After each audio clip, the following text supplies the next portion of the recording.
Bon, il est 18h30. Bonjour à toutes et à tous. J'ouvre cette séance du conseil municipal en souhaitant la bienvenue aux conseillers présents, aux représentants de la presse, ainsi qu'aux auditeurs présents dans la salle. Je vous rappelle que les conseillers ont été régulièrement convoqués à cette séance selon l'invitation du 22/10/2022. Je vais à présent procéder à l'appel des conseillers par ordre du tableau et citer les pouvoirs reçus. B. Jean-Marie, présent. Eret Frédéric, présent. Meyer Roche Rachel, présent. Kili Jeannot, présent. Muf Bichon Francesca, présente. Fallecker Olivier, présent. Ruiz Sylvie, présent. Bernelin Véronique, présent. Pilon Raymond est excusé à donner pouvoir à Olivier Fallecker. Navia Ingrid, présent. Marot Sébastien, présent. Dubois Julie, présent. Ferragu Daniel, présent. Doja Marie-Christine, présent. Bourri Catherine, présent. Muller Mario, présent. Schlosser Alexandre, présent. Vadel Alain a donné pouvoir à Mario Muller. Schmitt Yves. Je constate que la majorité des membres en exercice assistent à la séance et que le conseil municipal peut délivrer de façon valide. Je vous rappelle les affaires inscrites à l'ordre du jour. En administration moyens généraux, désignation des secrétaires de séance, délibération approuvant le procès-verbal du 12 octobre 2022. Concernant les finances, la délibération approuvant la décision modificative numéro 2 pour le budget général. Délibération autorisant à engager, liquider, mandater les dépenses d'investissement de l'exercice 2023 avant le vote du budget général. Délibération approuvant la convention pour l'adhésion au groupement de commandes M2A pour la plateforme e-service mulhouse-alsace.fr. Délibération approuvant la convention de la mutualisation d'un camion nacelle mutualisé. Personnel communal, délibération approuvant la création d'un emploi à temps complet de technicien territorial. Délibération fixant l'enveloppe annuelle 2023 de l'IAT, donc l'indemnité administrative et de technicité. Délibération approuvant l'instauration de la prime d'intéressement de la plateforme de la performance collective des services pour la police municipale. Délibération approuvant l'augmentation des taux de cotisation pour la protection sociale complémentaire risque prévoyance du 1er janvier 2023. Culture et vie associative, délibération approuvant l'attribution d'une subvention en nature aux associations participant aux animations de fin d'année.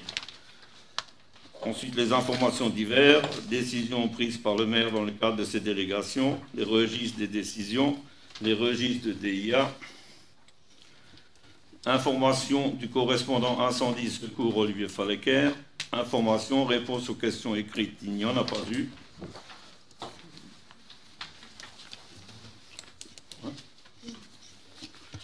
Délibération, désignation du secrétaire de séance. L'article L. 2541-6 du Code général des collectivités territoriales dispose que, lors de chacune de ces séances, le conseil municipal désigne son secrétaire. Je propose de désigner Mme Francine Stigler en qualité de secrétaire de séance pour la séance du 29 novembre 2022. Qui est contre? Qui s'abstient? Merci. Approbation du procès-verbal du 12 octobre 2022. Donc vous l'avez tous lu. Y a-t-il des questions? Monsieur Muller. Merci. Donc moi j'ai sur la page 18, alors, je ne sais pas si je l'ai mal prononcé, mais c'est Madame Morizet, et pas Morizot. La procureure, quoi.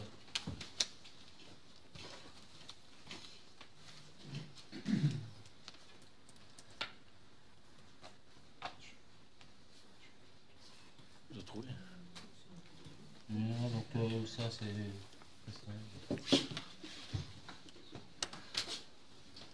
Comment on va le noter? C'est Madame Morido là. Ouais. Ah, juste que ce soit juste, c'est dommage. Après, je note qu'à plusieurs fois, vous avez prétendu ne pas avoir porté plainte contre moi. Donc, ce que je répète encore une fois, c'est archi faux, puisque j'en ai la preuve. Hein. Ok.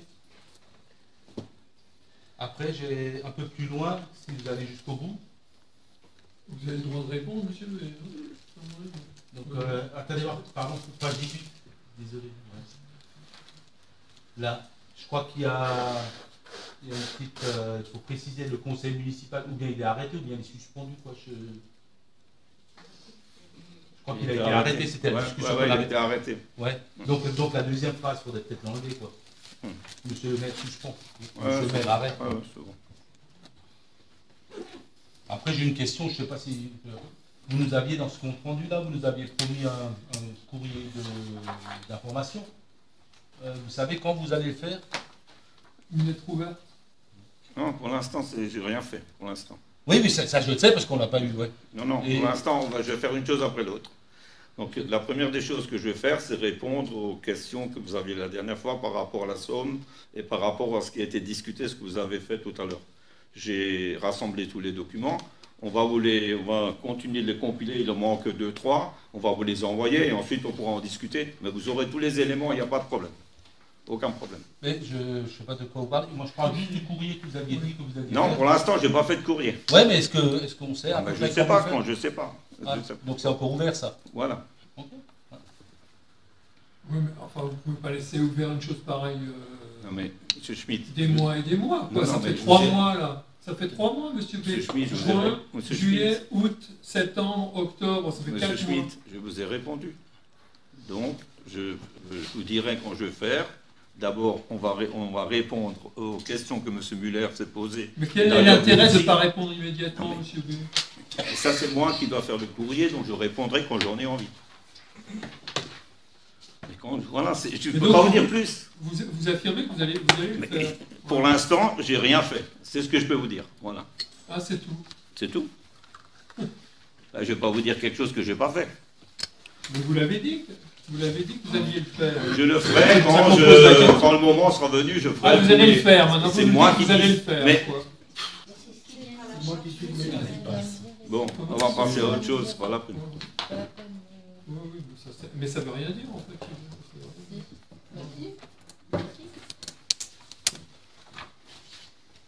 Allez-y. J'attends sur le compte rendu. Est-ce qu'il y a encore des questions? Non. Donc, qui est contre? Qui s'abstient? Oui, bien sûr. M. Muller et Mme Bourri. Ah, M. Schmitt aussi, d'accord. Ok. Donc, on peut passer au point numéro 1. C'est qui? Voilà.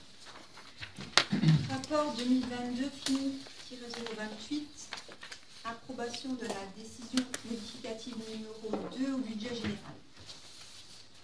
Au regard de l'exécution du budget principal 2022, il est nécessaire de modifier le budget. Les crédits budgétaires inscrits au chapitre 65, autres charges de gestion courante, seront insuffisants pour permettre le paiement jusqu'à la fin de l'année des indemnités des élus ainsi que des licences d'informatique.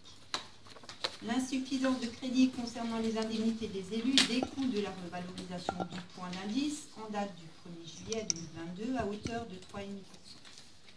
D'autre part, et eu égard à la situation économique, les coûts des prestataires sont en constante évolution. Les prévisions budgétaires initiales seront insuffisantes pour permettre le paiement des prestations jusqu'à la fin de l'année. Considérant le dernier ordre de reversement notifié par la préfecture, les crédits budgétaires inscrits au chapitre 14, atténuation de produits, ne seront pas suffisants. À l'instar de l'année 2021, il y a l'application d'un coefficient correcteur entre ce que la commune perd, notamment produits de taxes foncières et taxes d'habitation, et ce qu'elle reçoit après réforme, foncier bâti et allocation compensatrice de foncier bâti et rôle supplémentaire de taxes foncières. La contribution liée à l'effet du coefficient correcteur est supérieure au montant des impôts locaux sur Haute-Marseille. Ceci est neutralisé par les allocations compensatrices de foncier bâti. La préfecture nous informe également que le montant des avances fera l'objet d'une ultime mise à jour en décembre. À cet effet, je vous propose donc de modifier les inscriptions budgétaires comme le présente le tableau que vous avez à l'écran. En haut, première partie du tableau, la décision modificatrice numéro 2. Dans le chapitre 11, en négatif, donc 29 674 € qui vont être transférés au chapitre 65, ainsi qu'au chapitre 14 pour les autres reversements de fiscalité. Vous avez des questions? Moi, j'aurais juste une petite question. Donc, on modifie ces deux lignes-là. Par contre, dans le tableau qui est présenté, on a une augmentation au niveau des cotisations de sécurité sociale. C'était juste pour savoir à quoi ça correspondait, en fait. Ben, en fait, vous avez une augmentation de 3,5% des indemnités, donc des charges afférentes. Donc, c'est ça, en fait. également. C'est relatif à cette augmentation. C'est les indemnités et les cotisations de sécurité sociale dépendent de l'augmentation des rémunérations. Enfin, c'est des indemnités, par contre. Voilà. Ok. Et au niveau du tableau, toujours, les prestations de services qui baissent, en fait, ça n'a rien à voir avec les deux modifications qui sont apportées non plus, ou pourquoi Si, selon en ton fait, la baisse? si vous voulez, on a un besoin dans le chapitre 65, on a plus de dépenses que prévu. Or, on ne peut pas présenter des malices sur des lignes. Donc, dans le chapitre 11, en fait, on ne va pas dépenser les sommes prévues. Donc, on prend les crédits qu'il nous faut dans l'autre chapitre pour les alimenter. C'est des transferts du poste à poste. D'accord. Okay. Voilà. Oui, mais d'accord, mais sur le commentaire, page précédente, vous dites que les prestations de services augmentent. C'est les prestations de services au niveau des autres redevances et concessions, c'est l'hébergement des logiciels, les redevances, les licences, c'est de ce poste. Donc c'est pas le poste 611, non, prestations pas de du services. tout. C'est le 651, le 6518, pardon. Okay. Voilà. Et les recettes augmentent également, mais bon, là c'est dans le cadre du coefficient correcteur. Voilà. Donc si vous n'avez plus de questions, je propose de passer au vote. Qui est contre? Qui s'abstient? Merci. Rapport 2022 FIN-029, approbation de l'autorisation d'engager, liquider, mandater les dépenses d'investissement de 2023 avant le vote du budget général. Dans l'attente du vote du budget primitif pour l'exercice 2023 et afin de ne pas bloquer le paiement des factures d'investissement, l'Assemblée délibérante doit, par décision expresse, autoriser l'autorité territoriale à engager, liquider et mandater les dépenses d'investissement dans la limite de 25% des investissements budgétés l'année précédente, c'est-à-dire 25% des investissements 2022 pour permettre les mandats pour l'exercice 2023. Conformément aux dispositions de l'article L 1612-1 du CGCT, que je ne vais pas lire, dont vous avez pris connaissance et qui reprend en détail ce que je viens de vous dire. Sur le tableau, donc, on vous propose, vous avez par nature d'investissement le budget 2022 qui a été posé à hauteur totale de 1 75 921,66 € et les 25% par nature qui vous sont indiqués et qui font un total de 268 980,41 €.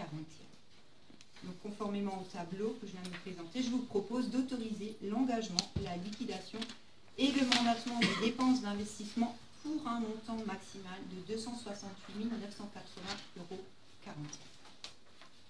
Voilà. Est-ce que vous avez des questions par rapport à ça?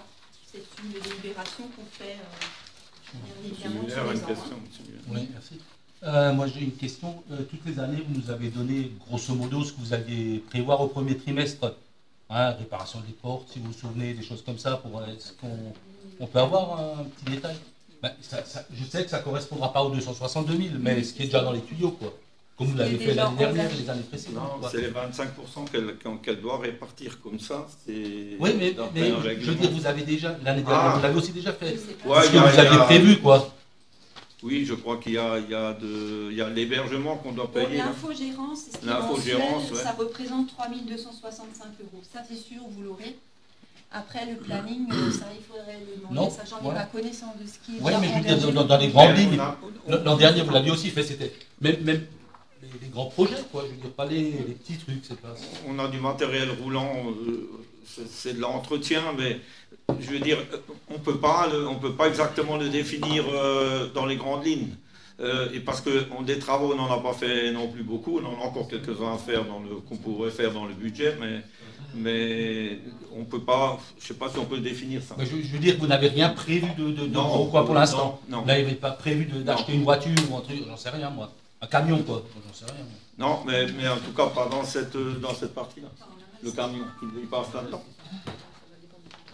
On fait le détail. Ouais, on va vous faire Ouais. les détails de ce qu'on sait. Ouais, vous l'avez toujours fait, dans les Ouais, grandes lignes, ouais, quoi. c'est Ouais. bon. Ouais, Ouais. c'est bon. On va donc passer au vote s'il n'y a plus de questions. Donc, je vous propose, si ces dispositions requièrent votre agrément, d'autoriser Monsieur le maire à engager et mandater des dépenses d'investissement à hauteur de 25% du budget 2022 selon les modalités établies ci-dessus, et d'autoriser Monsieur le maire à signer tous les actes afférents et tous les actes rendus nécessaires à l'exécution de la présente proposition. Qui est contre? Qui s'abstient? Allez. Rapport 2022, film 030. Approbation de la convention pour l'adhésion au groupement de commandes M2A pour la plateforme service.mulhouse-alsace.fr. Mulhouse Alsace Agglomération et la ville de Mulhouse sont dotés depuis 2016 d'une plateforme numérique de services en ligne. La plateforme e-service, accessible à l'adresse e-service-mulhouse-alsace.fr. Cette plateforme permet d'offrir aux habitants de l'ensemble de l'agglomération un bouquet de services en ligne, qu'ils soient communautaires ou communaux, tout en simplifiant les usages et en préservant les identités et les prérogatives de chaque collectivité. Elle permet en outre de gagner en efficacité et efficience dans la gestion des services publics par l'obtention d'éléments d'analyse et de suivi. À ce jour sont disponibles sur cette plateforme les services en ligne suivants. Pour M2A, la petite enfance, les activités et loisirs aquatiques. Pour la ville de Mulhouse, l'état civil, le service des eaux, la carte famille, les inscriptions scolaires, le stationnement urbain, le pass senior pour la gratuité des transports. Pour l'ensemble des communes de l'agglomération, la prise de rendez-vous pour les cartes nationales d'identité ou le passeport. La plateforme e-service répond aujourd'hui aux attentes exprimées par de nombreux habitants. Le projet de développement de cette plateforme vise à en faire un guichet unique de l'ensemble des services publics numériques proposés par les communes et l'agglomération afin de faciliter l'accès aux démarches administratives et aux services publics sur tout le territoire. Cette dématérialisation doit par ailleurs s'inscrire dans une démarche d'inclusion numérique, passant notamment par l'amélioration du parcours usager en ligne. La création de la plateforme a été confiée en 2016 à un prestataire dans le cadre d'une convention d'expérimentation d'une durée de 3 ans. À l'issue de cette convention, un appel d'offres ouvert a été lancé et le même prestataire a été retenu comme titulaire d'un accord cadre d'une durée de 4 ans portant sur le développement de services numériques et l'accompagnement à la mise en œuvre pour la plateforme e-service. Cet accord cadre arrive à échéance en mai 2023.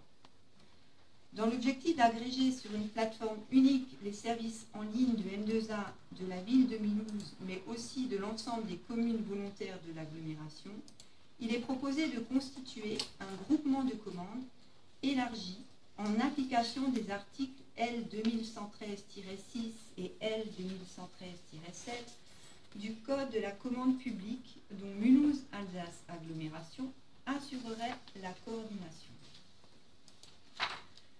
En adhérant à ce groupement de commandes, la commune de Haute-Marsagnes pourra développer des services numériques sur la plateforme pour son compte ou se raccrocher à un projet de service numérique initié par un autre membre du groupement.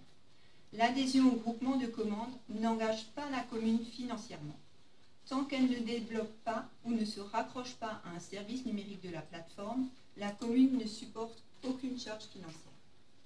Lorsque la commune souhaitera développer ou se rattacher à un service numérique, les modalités financières de l'accord cadre permettront à la commune de bénéficier de tarifs préférentiels liés à la mutualisation de certains modules et de bénéficier d'un coût de revient proratisé car tenant compte de la population de la commune et du nombre de services numériques proposés par la commune. Les modalités de fonctionnement de ce groupement sont définies dans une convention constitutive du groupement, dont le projet est annexé à la présente délibération. En tant que coordonnateur du groupement M2A sera chargé de l'ensemble des opérations de sélection des co-contractants, de signer, de notifier et d'exécuter l'accord cadre. Les bons de commande seront exécutés par chacun des membres de groupement pour ce qui les concerne. Donc vous avez trouvé en annexe la convention constitutive. Le préambule est à peu près ce que je viens de vous lire en introduction. Les autres articles reprennent donc l'objet de la convention, c'est-à-dire la création d'un groupement de commandes, l'objet de l'accord cadre, donc avec le développement et l'hébergement des services numériques, la durée, 4 ans, montant minimum 100 000 €, montant maximum 1 600 000 €. Le fonctionnement du groupement, qui est le coordonnateur, ses missions, le rôle des membres et le déroulement de la procédure pour les consultations, ainsi que le règlement des litiges, la représentation en justice et l'entrée en vigueur. Voilà. Vous avez pris connaissance de cette convention. Vous avez des questions peut-être, des remarques?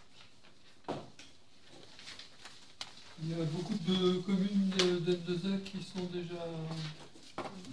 qui fonctionnent avec le même système. Je ne sais pas, apparemment on est les derniers. Oui, nous sommes les C'était derniers. Apparemment on est les derniers. c'est ce que je voulais comprendre. Voilà. On en avait déjà discuté d'ailleurs. Ouais, la On dernière avait fois, je déjà, crois. non, on avait Ouais. déjà discuté de ça. Mais Vous aviez posé la question. à l'époque, Musculaire. vous ne vouliez pas vraiment, quoi. Qu'est-ce qui vous a décidé Non, mais il fallait déjà savoir qu'est-ce qui est dedans. Donc maintenant, on sait ce qui est dedans. Donc, voilà. Ouais, c'est quand même assez évolutif, quoi. Oui, Parce que, après, c'est une synergie, quoi. voilà. Toutes les communes, quoi. Donc, je vous propose, si ces dispositions recueillent votre agrément, d'approuver l'adhésion au groupement de commandes pour le développement de services numériques à travers la plateforme e-service.minus-alsace.fr, d'approuver la passation de la convention constitutive du groupement de commandes tel qu'annexé, et d'autoriser Monsieur le maire à signer tous les actes afférents et tous les actes rendus nécessaires à l'exécution de la présente proposition dont la convention jointe. Qui est contre? Qui s'abstient? À l'unanimité. Rapport 2022 FIN 031. Approbation de la convention de mutualisation d'un camion nacelle mutualisé. En 2016, dans le cadre de la mutualisation des matériels, les communes de Hombourg, Nutter, Haute-Mersheim et Petit-Landau ont décidé d'acquérir en commun un camion nacelle qui est mis à disposition des services techniques des 4 communes concernées. Le bien a été acquis par la commune de Petit-Landau avec une participation financière de la CCPFRS à hauteur de 50% du montant hors taxe des 3 autres communes pour la somme restante.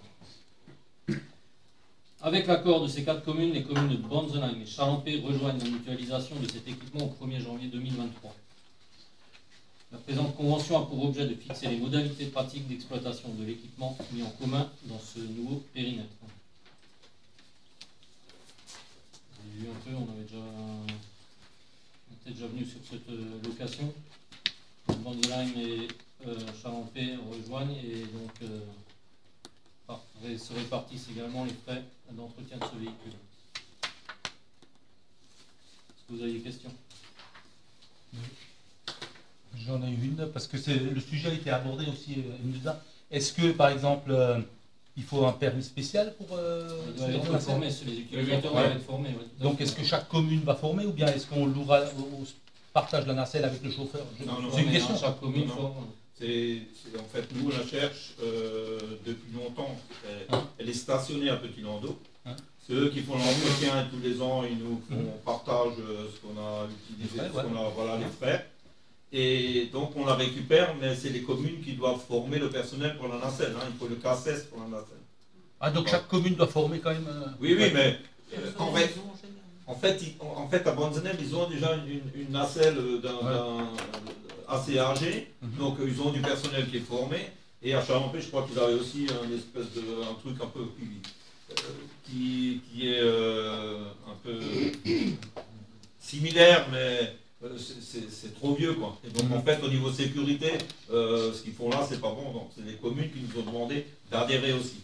Parce que nous, on a des cassettes pour 7 nacelles, mais bon, cette année, comme on l'a déjà expliqué, on ne va pas décorer les sapins avec les grands sapins où il faut une nacelle spéciale. Donc vous avez vu qu'on en a une toute grande. Donc là, il faut encore un autre cassette. C'est pas le même type. Hein. Voilà. Mais les communes, eux, se chargent et c'est eux qui la récupèrent et qui la ramènent. Hein, on est d'accord. Ah, okay, ouais. Mais c'est eux qui doivent être formés.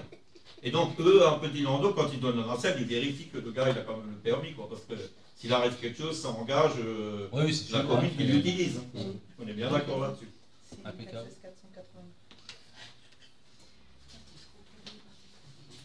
Donc je vous propose, si ces dispositions recueillent votre agrément, d'approuver la convention du camion nacelle mutualisé telle que jointe, dire que les crédits seront inscrits au budget et autoriser M. le maire à signer tous les actes afférents et tous les actes rendus nécessaires à l'exécution de la présente proposition. Qui est contre? Qui s'abstient? Je vous remercie. Alors, rapport numéro 2022 RH 010, approbation de la création d'un poste à temps complet de technicien principal. Alors, comme il vous est stipulé dans le rapport, un agent a réussi le concours de technicien territorial. Donc, pour pouvoir le nommer sur ce grade, il y a lieu de créer le poste et donc de l'inscrire au tableau des effectifs et de dégager les crédits nécessaires. Est-ce que vous avez des questions? Oui, merci. Donc, moi, la démarche de cette formation, elle est à l'initiative du salarié ou de la collectivité? Alors, dans la fonction publique, les agents peuvent tenter tout type de concours, mais après, c'est charge à eux de trouver un poste adéquat. Mais là l'agent concerné, les missions relèvent déjà du grade de technicien, donc il nous a semblé logique d'accéder à sa demande de promotion. Oui, donc c'est la commune qui est à l'initiative de la demande. Après, pas forcément. Le poste, il était identifié de par les missions sur le grade de technicien, mais l'agent remplissait les conditions. Mais après, pour pouvoir évoluer, il a souhaité passer un concours qu'il a réussi, dont on le félicite. Et après, la commune a le choix ou pas de le nommer. Oui, mais à ce poste, il aurait dû être technicien, quoi. C'est ça qu'on me dit. Oui. C'est ça, quoi. Par rapport, par rapport aux missions qu'il effectue, oui. C'est ça. On est d'accord. Oui, donc à la limite, si on veut, c'est la commune qui était quand même demandeur, quelque part, pour régulariser la chose. Oui, on peut dire ça, mais il faut que l'agence veuille aussi passer le concours. Ah, ben bien sûr, évidemment. Voilà. Et le réussite. Oui. Ce qui est le cas. Voilà. J'ai aussi une question. Oui. Marie-Pierre, il part à la retraite. On a eu son poste de départ. Est-ce que son poste va être remplacé ou il va être supprimé? Non, on ne va pas le supprimer, mais il ne sera pas remplacé. Il ne sera pas remplacé.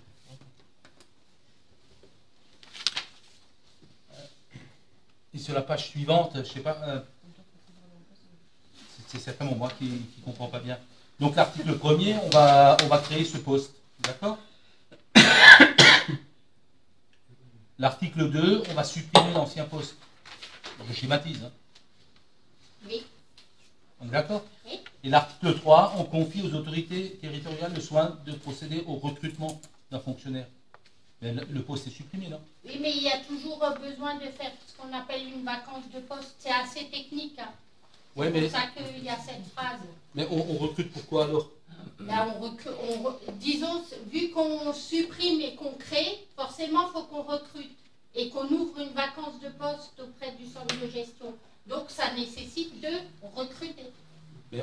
puisque c'est le. Mais si, on recrute l'agent sur un nouveau grade. Oui, sur un nouveau grade. Voilà. Ouais. C'est technique, c'est juste technique. On est sûr que c'est lui qui l'aura, quoi. Voilà. Oui, Voilà. oui. C'est là que tu fais comme Mais c'est réglementaire, on est obligé d'ouvrir une vacance de poste et ce qui dit recrutement d'un fonctionnaire. Ok. Ouais. Il n'y a pas un nouveau recrutement. Non, c'est la non, même non. personne qui va juste occuper un nouveau. Ouais. C'est très technique, quoi. Alors, je vous propose, si ces dispositions recueillent votre agrément, Ouais. Juste un truc. Oui. Dans le tableau des effectifs, c'est pas encore dedans, hein, on est d'accord. La modification n'est pas encore il incluse. n'est pas encore. Il n'est pas encore. Hein. Donc qu'on soit bien d'accord, ouais. C'est ça. Non, il n'y est pas encore. Ouais. Puisqu'il y a un et un pourvu. Il est encore sur Ouais. le tableau, il est encore sur son ancien grade. Ce sera au 1er janvier, quoi, que ça changera pas. Alors, je vous propose, si ces dispositions recueillent votre agrément, de article 1, de créer à compter du 1er janvier 2023 un poste d'agent titulaire relevant du grade de technicien territorial à raison d'une durée hebdomadaire de 35 heures. Article 2, de supprimer à compter du 1er janvier 2023 un poste d'agent titulaire relevant du grade d'adjoint technique principal première classe à raison d'une durée hebdomadaire de 35 heures. Article 3, de confier à l'autorité territoriale le soin de procéder au recrutement d'un fonctionnaire sur cet emploi permanent et de prendre les actes nécessaires et la mise en œuvre de la présente délibération dans le respect des dispositions législatives et réglementaires en vigueur. Cet emploi permanent peut également être pourvu par un agent contractuel de droit public territorial dans le cas où aucun fonctionnaire disposant des qualités requises n'aurait pu être trouvé. La nature des fonctions exercées par l'agent public contractuel demeurerait inchangée par rapport aux fonctions exercées par un personnel titulaire. Article 4, de modifier en conséquence le tableau des effectifs joints en annexe. Article 5, d'indiquer que les crédits nécessaires sont inscrits au budget. Voilà, qui est contre? Qui s'abstient?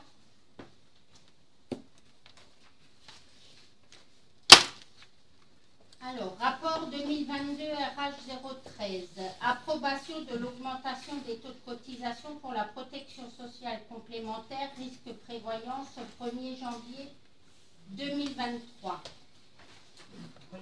Alors, si vous Il y a souvenez... c'est pas celui-là. C'est pas celui-là. Ah, C'est l'IAT. Ah, pardon, excusez-moi. Je change. Sur des lignes. Le sujet. IAT d'abord. C'est parti dans le. C'est parti, hein.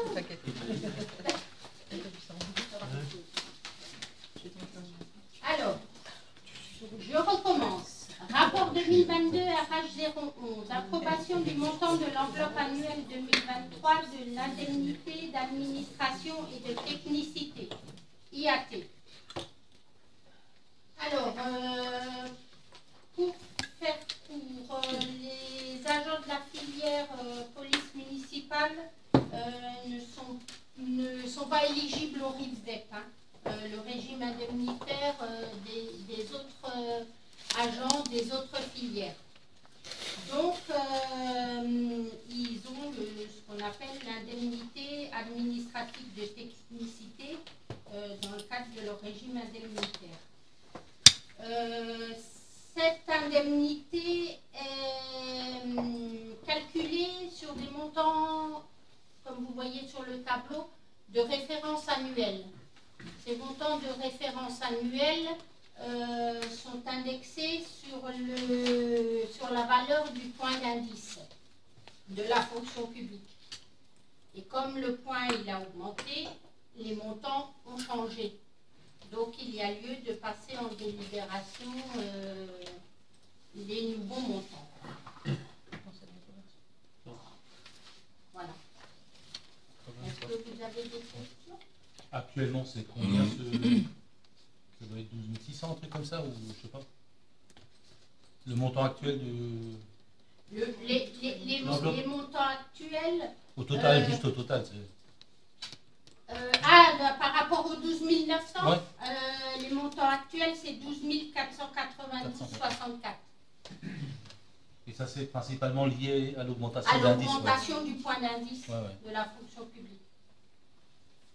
Donc après, ça recalcule, les coefficients restent les mêmes, il n'y a pas eu de changement au niveau du décret. Et après, c'est une indemnité par grade. Voilà. Et donc après, ça vous explique aussi comment est versée l'attribution individuelle, les impacts sur l'absentéisme. Mais ça n'a pas changé, non? Non, ça n'a pas changé. C'est juste le montant, quoi. Oui. Voilà. D'autres questions?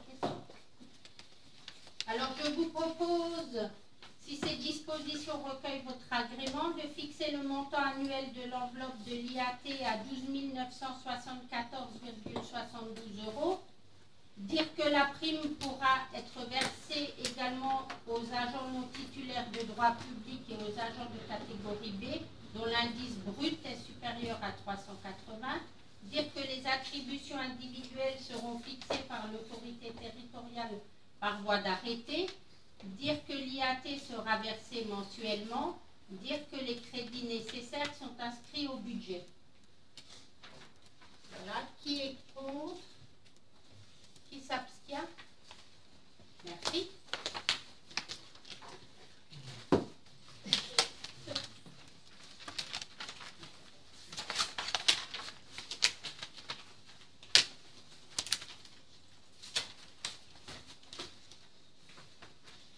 Alors, rapport 2022 RH 012. Approbation de l'instauration de la prime d'intéressement à la participation collective des services pour la police municipale. Alors là, c'est pareil, je ne lis pas tous les articles. C'est dans le même cadre que tout à l'heure avec l'IAT. Ça fait partie du régime indemnitaire. Donc, comme les agents ne sont pas éligibles au RISEP, il a été décidé en termes d'équité d'octroyer, d'instaurer cette prime-là uniquement pour le service police municipale.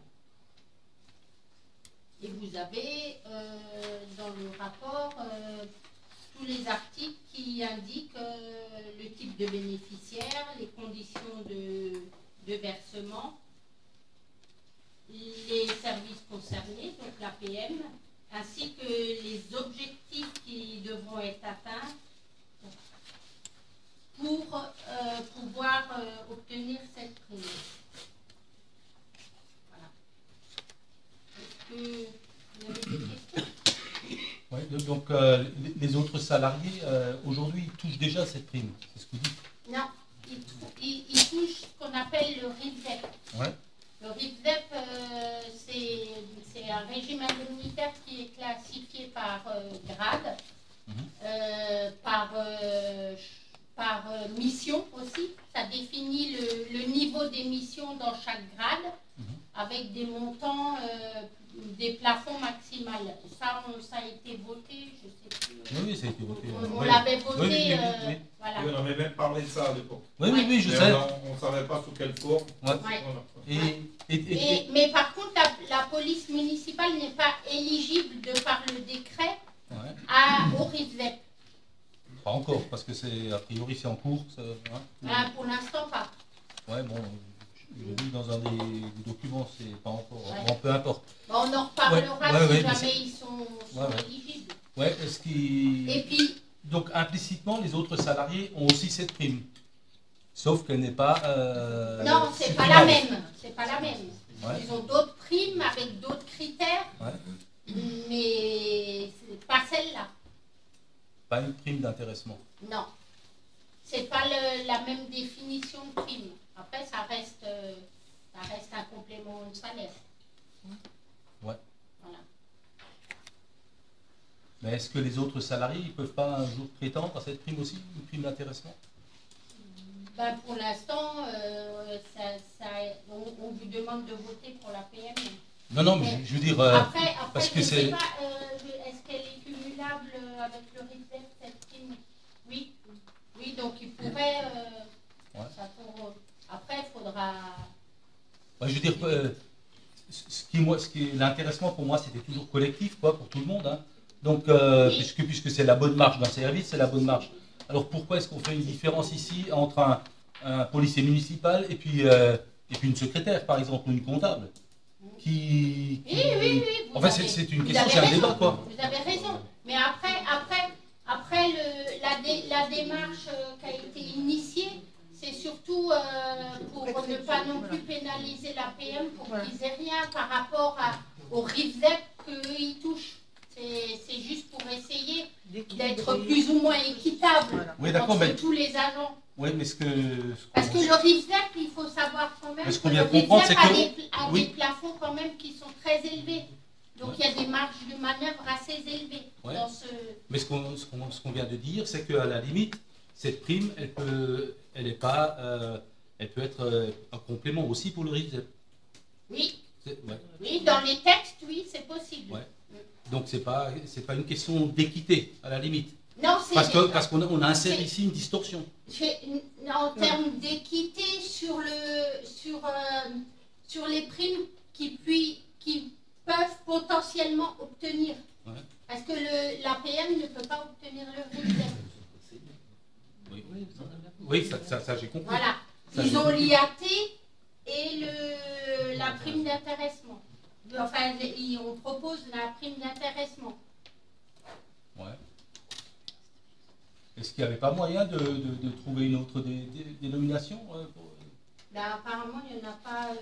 Après, c'est un peu le problème que le décret, il aurait dû inclure aussi tous les agents de la fonction publique. C'est un peu. Mais après, on ne fait pas les décrets, quoi. Oui, mais le décret, il n'exclut pas les autres. Le RIFZEP, il exclut l'APM. Oui, je suis d'accord, mais pas le décret. Mais pas celui-là, ouais. Oui. Parce que cette prime-là, c'est vraiment une prime, vous avez raison hein, dans la démarche, c'est vraiment une prime d'intéressement collectif. C'est par rapport à des objectifs, mais dans le RIFZEP, il y a aussi tout ça. Il y a aussi un calcul de prime sur des objectifs à atteindre, mais pas collectivement, individuellement. Ouais. Voilà. Parce qu'ici, c'est collectif, c'est pour un service. Voilà. Mais voilà. Après c'est une proposition qu'on vous fait.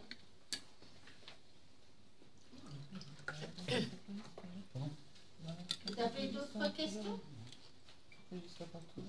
Ouais.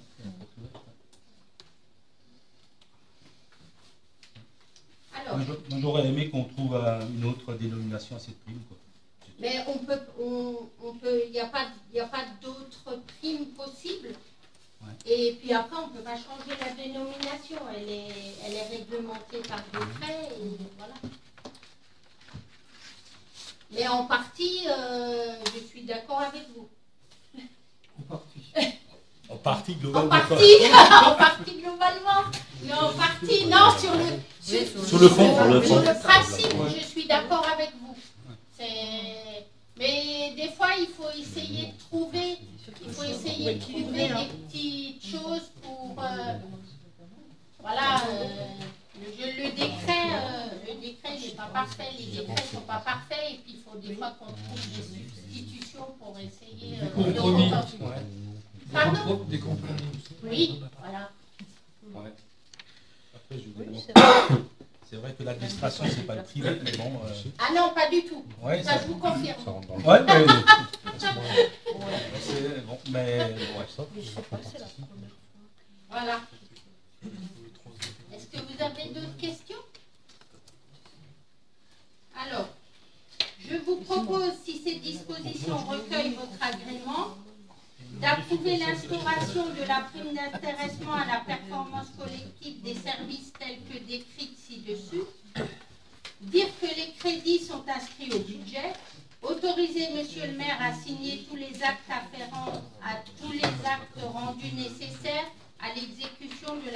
présente proposition. Qui est contre? Qui s'abstient? Merci.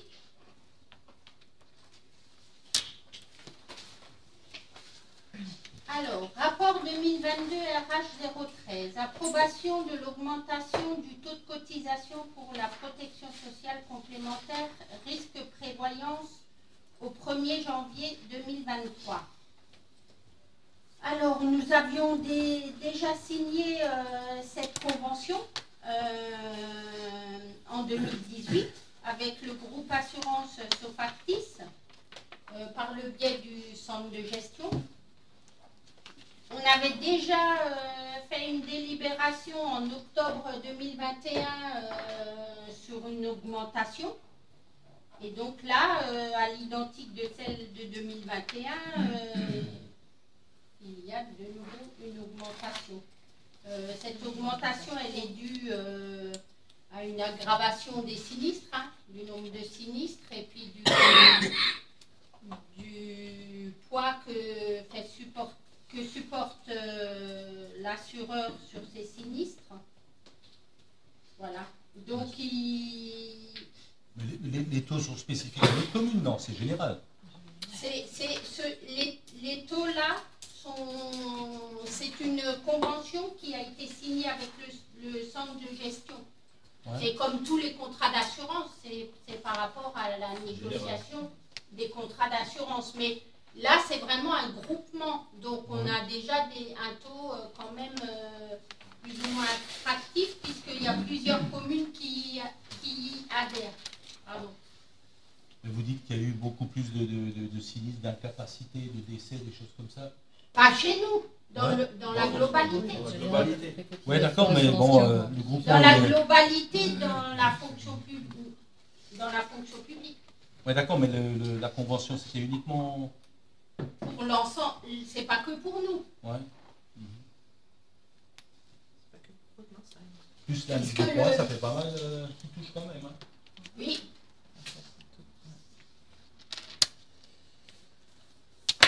Alors après, vous avez les taux qui sont affichés. Hein. Vous avez les taux qui sont actuellement en vigueur et puis les taux proposés. Mais après, voilà.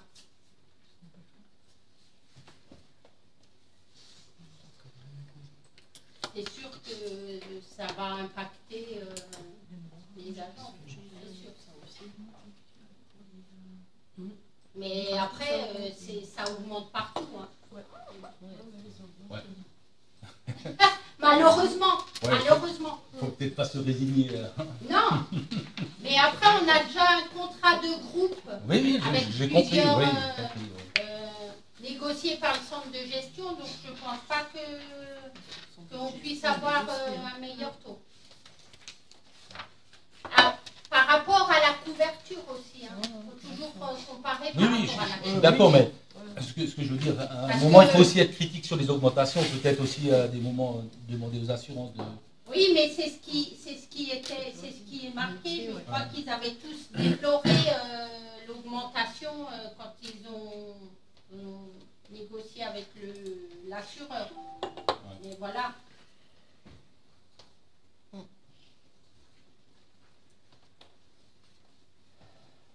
D'autres questions? Donc je vous propose, si ces dispositions recueillent votre agrément, de article 1, prendre acte des nouveaux taux de cotisation applicables au 1er janvier 2023 dans le cadre de la convention de participation relative à la protection sociale complémentaire risque prévoyance et figurant ci-dessus le tableau comme indiqué sur le PowerPoint. Article 2. Autorise le maire ou son représentant à signer l'avenant aux conditions particulières ainsi que tout acte y afférent. Voilà. Qui est contre? Qui s'abstient? Merci. Vous vous abstenez, M. Schmitt? Oui, M. Schmitt. Merci. Oui. Rapport N 2022, film 032. Approbation de l'attribution d'une subvention en nature aux associations participant aux animations de fin d'année. La commune d'Haute-Marsheim est forte d'un tissu associatif riche et dynamique qui participe très fortement à la mise en valeur de notre commune et de ses manifestations. Elles sont partie prenante notamment des animations de fin d'année qu'elles animent par la tenue de cabanon proposant petites restaurations et boissons. La commune a fait acquisition en 2021 de 10 000 gobelets à l'effigie d'Haute-Marsheim. Ces gobelets lavables et réutilisables sont utilisés lors des manifestations communales de Noël, marché de Noël et autres, par ces associations. Seuls ces gobelets sont autorisés durant les animations de Noël afin de garantir une identité visuelle. Ces gobelets remplacent des gobelets plus anciens à l'effigie du marché de Noël qui avaient été achetés par les associations elles-mêmes. Lors du dernier marché de Noël, les associations ont souligné la complexité de la gestion mise en place par la commune. Afin de faciliter cette gestion et de rendre les associations autonomes dans leurs organisations, la municipalité propose de faire don de gobelets à chaque association participante. Celles-ci en seront donc propriétaires. La municipalité encourage les associations à organiser une consigne de gobelets lors des animations. Pour l'animation de fin d'année, les associations ont décidé d'appliquer cette consigne. Pour les années à venir, toute nouvelle association qui participera à nos animations de Noël pourra bénéficier de 500 gobelets gratuitement. Les associations ayant déjà perçu leurs gobelets et qui souhaiteront en avoir davantage pourront passer commande auprès de la commune dès 2023. Ces gobelets seront à la charge des associations. Pour l'année 2022, seront subventionnés par ces dons en nature les associations comme suit. Donc pour faire simple, c'est un gobelet pour un. Ils ont déjà un certain nombre de gobelets, on récupère ces gobelets, on leur donne le même nombre. Ou alors on arrondit à 500, il y en a qui n'ont que 300, on arrondit à 500. Que vraiment sont tout le monde. Rotary Club étant l'association qui en avait déjà le plus au départ, donc on compense à égal. Voilà, est-ce qu'il y a des questions? Moi j'ai une question. Du coup, si je prends le Rotary Club, ils avaient 1500 gobelets. Donc vous reprenez les 1500, vous leur en donnez 1800. C'est ça. Mais théoriquement, vous leur avez donné que 300, puisque les 1500 autres, ils les avaient achetés à un moment, non? Ouais, mais c'est pour ça que je dis qu'on en remplace un pour un. C'est pour garder l'identité visuelle. Ouais. On remplace au minimum d'un pour un, on augmente la dotation parce qu'ils nous l'ont demandé aussi. Mais effectivement, on leur donne ces nouveaux gobelets, on récupère les anciens, c'est pour assurer une coordination visuelle au niveau des gobelets sur la place. Et du coup, une nouvelle association qui se crée en 2023, elle va recevoir 500 gobelets, donc elle aura reçu théoriquement plus d'argent qu'une qui en avait déjà, puisqu'ils les avaient déjà achetés. En don, oui. Techniquement, oui. Oui, c'est la question que je me pose. Je voudrais juste savoir si les associations concernées vont avoir un courrier dans ce sens-là, une réponse. Parce que tout le monde se pose la question, justement, ce que disait M. Alexandre. Nous, par exemple, on a 500 gobelets, donc on échange 500 gobelets, mais on revient à zéro. On n'a pas les 500 gobelets pour cette année. Je ne comprends pas pourquoi tu reviens à zéro. Mais moi, par exemple, les donneurs de sang, eux, ils ont 300 gobelets qui leur restent. Vous en donnez 500. Oui. Mais il en faudrait 500 de plus pour démarrer. Ben, ça dépend qui. Les donneurs de sang, ça leur suffit. Ils ont toujours fonctionné avec 300, on leur en donne 500. Donc forcément, le nombre suffit. Non, mais on devrait avoir l'échange de ce qu'on a acheté avant. Mais on vous a demandé le nombre de gobelets que vous aviez avant. Et on a donc répondu, on a donné le nombre de gobelets. Et le nombre de gobelets dont vous avez répondu ne figure, c'est pas le même que ce qui figure ici. Ouais, je prends moi l'exemple du Non mais oui, non mais je dis le alors, il y en a 500, bon, ils ont baigné dans l'eau, donc ils sont mal en point, mais voilà, c'est peut-être 460 ou 480, mais c'est environ 500. Hein. Je sais, les donneurs de sang, c'est exactement 280. On a fait un peu les comptes, les pêche et pisciculture, c'est aussi environ 500. Donc ils estiment que normalement, on devrait avoir le double. Les 500 de compensation après, et les 500 pour redémarrer la fête de Noël. On va pas filer les gobelets. Je parle un peu au nom de plusieurs associations. J'entends bien. Maintenant, on ne va pas juste donner des gobelets non plus, juste pour faire, entre guillemets, plaisir. Aujourd'hui, vous aviez 300, 400 gobelets, ça vous suffisait pour fonctionner. Le but, c'est pas vous donner des gobelets à la pelle et de les distribuer à fond perdu. C'est de vous permettre de... La base de cette délibération a été une demande des associations de remplacement de leurs gobelets. Je le rappelle quand même. et qu'on a effectivement fait un sondage pour leur dire, voilà, de combien de gobelets il vous reste, on fait un échange d'un par un. Du coup, là, on donne 5800 gobelets, on sait combien il va en rester à la fin? 5000, combien on a dit? Là, on donne 5800, il y en avait 10 000, mais je pense l'an dernier, on en a déjà utilisé pas mal, non? Enfin, on en a perdu très peu, on en a plus de 4000. Ah oui, il y a les gens, ils ramènent quand même. C'était Ah déjà ouais, en ok. consigne l'an dernier. Ah, Donc, ah, non, parce que moi, je prends mon exemple, je le garde le verre. on en a C'est plus. sympa, donc, il y a Mais ça nous ramène 1 euro et ça nous permettra d'en refaire plus Ouais, tard. ok. Donc non, il en reste encore. Ouais, il y en a encore suffisamment, assez. pas de souci. Plus de questions? Donc je vous propose, si ces dispositions recueillent votre agrément, d'autoriser le don par la commune de gobelets aux associations animant les festivités de fin d'année comme décrit ci-dessous.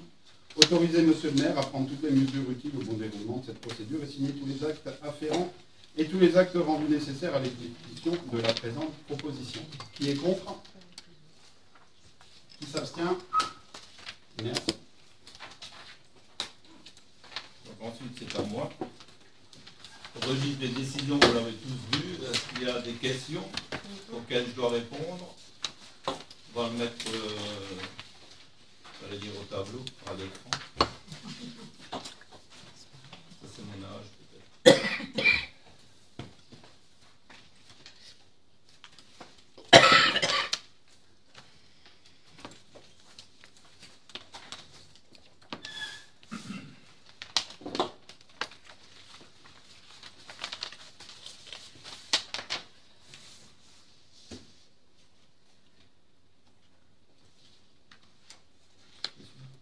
J'ai une question là sur l'esquisse pour l'avant-projet du permis d'aménager du centre-village.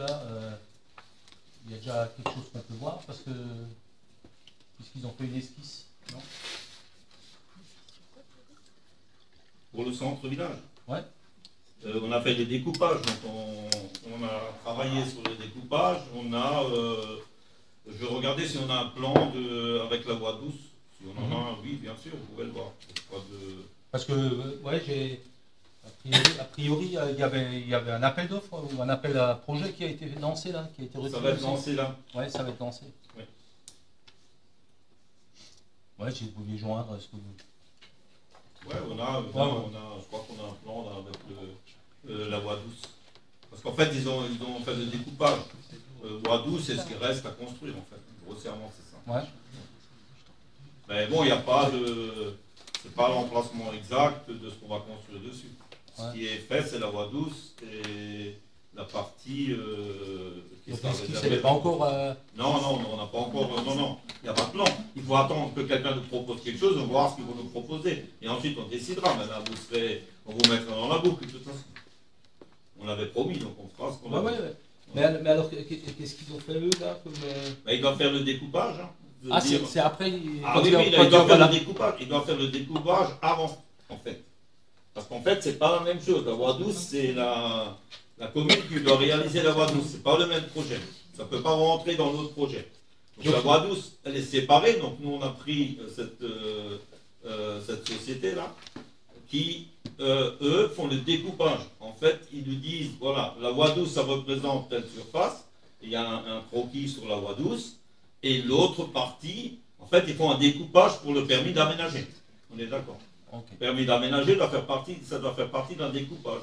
En scindant bien la partie qui sera faite par la commune et la partie qui sera faite par quelqu'un qui va aménager la zone. Donc eux, ils se focalisent sur la voie douce, quoi. Non, ils doivent faire le découpage de la voie douce, de tout le terrain, en fait. Ouais, mais ce qu'il y a à l'intérieur du reste, c'est pas eux. Non, c'est pas eux, mais ils délimitent la surface. Ouais. On est d'accord. Par rapport à ce qui reste, par rapport à la voie douce que la commune va construire. Et la voie douce, dans le groupe de travail qui travaillait sur le sujet, on a décidé de créer la voie douce, de construire la voie douce après que les constructions soient terminées, après que l'aménagement soit terminé dans la grande zone, pour éviter que les entreprises passent sur la voie douce pour accéder à leur chantier, et pour qu'on ait quelque chose de propre à la fin. Sinon, on va avoir ce qu'on retrouve des fois dans le lotissement là derrière, des bordures arrachées. Enfin voilà, c'est logique, c'est des gros camions. Moi je les vois passer tous les jours quand ils vont au chantier. Bon voilà, ok. C'est pas non plus... c'est comme ça. Et donc voilà, c'est ce découpage-là qu'ils ont fait, en fait. Ouais. Je rebondis là-dessus aussi, puisque c'est le même. Est-ce que vous avez déjà des nouvelles de la CEA en ce qui concerne le projet des moines là? Alors, j'y ai pensé aujourd'hui. Ah bah tiens, les grands esprits se rencontrent. Non, mais c'est vrai, franchement. Aujourd'hui, j'y ai pensé. Ouais. Je voulais même faire un courrier pour savoir où ils en étaient, parce que depuis, c'est lettre morte, j'ai plus rien entendu. Ah ouais. Je sais qu'ils sont venus, si. Mais ça, c'est entre deux portes qu'on entend là, parce que. Mais c'est pas ce qu'on est venu me dire personnellement. C'est qu'ils ont fait venir. C'est Achacha qui est. Non, pas Achacha, comment ça s'appelle l'autre L'Ador. C'est l'Ador qui a fait une estimation des coûts pour la rénovation du bâtiment principal. Donc, c'est celui qui est au milieu, hein. Il y en a deux. Il y en a un au milieu. Et l'autre, c'est l'ancienne gendarmerie, là, celui qui est devant vers le parking. Et celui-là, il est, en fait, celui-là, il est conforme à la réglementation parce qu'il a été contrôlé régulièrement. Ils vont faire certaines modifications au niveau de grandeur des chambres ou ils vont aménager un peu ça autrement à l'intérieur. Et donc ensuite, il faut qu'il fasse un AT. De toute façon, il y aura de nouveau la visite sécurité. Mais en fait, ce que j'ai compris, je ne l'ai pas par écrit et puis on n'a pas fait une réunion pour nous expliquer exactement ce qu'ils allaient faire. Mais d'après ce que j'ai compris, ils vont commencer par ce bâtiment. Puisqu'en fait, c'est le bâtiment où il y a le moins de travail. Donc, ce bâtiment-là, ils vont le modifier. Donc, ils vont faire un AT, donc ils sont obligés de passer par la commune, hein, à cause du permis de construire. S'ils construisent ou ils modifient, il faut que la commune donne aussi l'accord. On saura quand ils vont demander l'AT, on saura qu'ils vont faire des travaux, hein, on est d'accord. On va demander un AT s'ils ne font pas de travaux. Mais ils commenceront les travaux par la grande partie. Et ensuite, ce qu'on a appris aussi, c'est qu'en fait, ils vont exclure dans le projet d'aménagement dans la partie centrale la chapelle et le logement des sœurs. L'ancien logement des sœurs, là. Quand on rentre dans la chapelle à gauche, là, il y a la première partie du bâtiment où il y avait le petit magasin, il me semble. Il y a le petit magasin. Là, c'est les sœurs qui habitaient là, dans cette partie-là. Cette partie-là, ils vont l'exclure ça restera au prieuré. Enfin, à l'Union Sainte-Anne. Eux ne toucheront pas à cette partie-là, ni à la chapelle. Parce que vous voulez toujours garder la chapelle, quoi. Ouais, nous, ce qu'on a écrit, ça on a écrit, ça c'est clair qu'on a écrit. On a écrit tout au début, tout de suite au début, quand on a su qu'ils allaient faire quelque chose, ou il allait se passer quelque chose dans ce bâtiment, on a écrit pour dire que nous, on ne veut pas qu'on touche ni à la chapelle. On n'a pas parlé du logement des sœurs, parce qu'on ne savait pas s'ils vont tout aménager ou pas, hein, donc ça on ne pouvait pas le savoir. Mais nous, ce qu'on a protégé, c'est ce qui... Enfin, on a essayé de protéger, parce que s'ils voudraient faire autrement, on ne pourrait pas forcément s'imposer, sauf pour la chapelle, parce qu'elle est classée. En fait, c'est les vitraux, la peinture qui est classée, mais pas le bâtiment, d'après ce qu'on a entendu. Ah, donc, les vitraux les vitraux, la peinture, les peintures, hein, qui a les fresques, hein, les fresques qui sont... Si, c'est comme ça, et donc, nous, on voulait qu'on touche... On ne voulait pas qu'on touche à ça, ni au cimetière des sœurs, ça c'est clair et net, il n'y a même pas de discussion, ni au verger, ni au chemin de croix qui apponte le mur, qui fait pratiquement tout le tour du jardin, du couvent, côté verger, pour garder cette partie-là. Ça a été acté parce qu'en fait, jusqu'à présent, ils ont fait une convention, je ne sais pas s'ils l'ont déjà signé, mais il me semble que oui, avec les agriculteurs comme on avait proposé pour qu'eux entretiennent le verger et qu'on ne laisse pas délabrer le verger, parce qu'une fois que le verger est entamé, on ne peut plus rien faire, hein, on doit couper les arbres. Donc je vois qu'ils travaillent là-bas tous les jours, je les vois tous les jours quand je passe, quand je vais à la mairie. Donc tout ce qui est verger, c'est entretenu par les agriculteurs du village, donc l'association. Donc ils ont dû signer une convention, alors je ne sais pas, avec l'Union Sainte-Anne, je ne sais pas si c'était déjà fait ou pas, mais en tout cas c'était dans les tuyaux, hein, d'après ce qu'on a appris. Hein. Voilà. J'ai une question, c'est quoi AT? C'est une autorisation de travaux. Ah, ok. Merci. Donc, en fait, ils doivent déclarer les travaux qu'on fait. Voilà. Et puis en fin de compte, maintenant, le projet final, grosso modo, c'est quoi? Alors, le projet final, je ne peux pas vous dire à 200% que ça va être ça, parce que sinon, je vais peut-être dire une bêtise. Dites juste à 100%, ça ira. Oui, non. Alors, en fait, ça devrait rester comme c'était prévu à l'origine. Il y aura des enfants qui vont habiter là avec des... Alors c'est des enfants, je ne sais pas comment on appelle ça. Alors, quel âge, on ne sait pas. Quel âge, je ne sais pas encore. Mais nous, tout ce qu'on a demandé ici, ce qu'on a demandé qu'il fallait, qui doit être fait, et là on ne lâchera rien, on va voir, on va les relancer là-dessus. On veut que les gens présentent ce projet aux gens de la commune. On est bien d'accord là-dessus. On en a discuté dès le début, et c'est ce qu'on veut faire. On veut les amener autour de la table pour qu'ils expliquent aux citoyens de Marseille leur projet. Et comme ça, on a la vraie version. On n'a pas une version que quelqu'un a entendue, des bruits de couloir, voilà. On aura la vraie version. Il faudra qu'ils nous présentent le projet. Peut-être un tout petit peu avant que ce soit complètement définitif, quoi. Pour que si jamais il y a des propositions qui émanent, mais un peu... Mais le but de la proposition, c'était le but de présenter le projet, c'était bien ça. C'était pour que les gens puissent aussi voir qu'est-ce qu'on va faire dans cette zone-là. Et puis faire des remarques constructives, quoi. Ouais. Voilà. On est d'accord.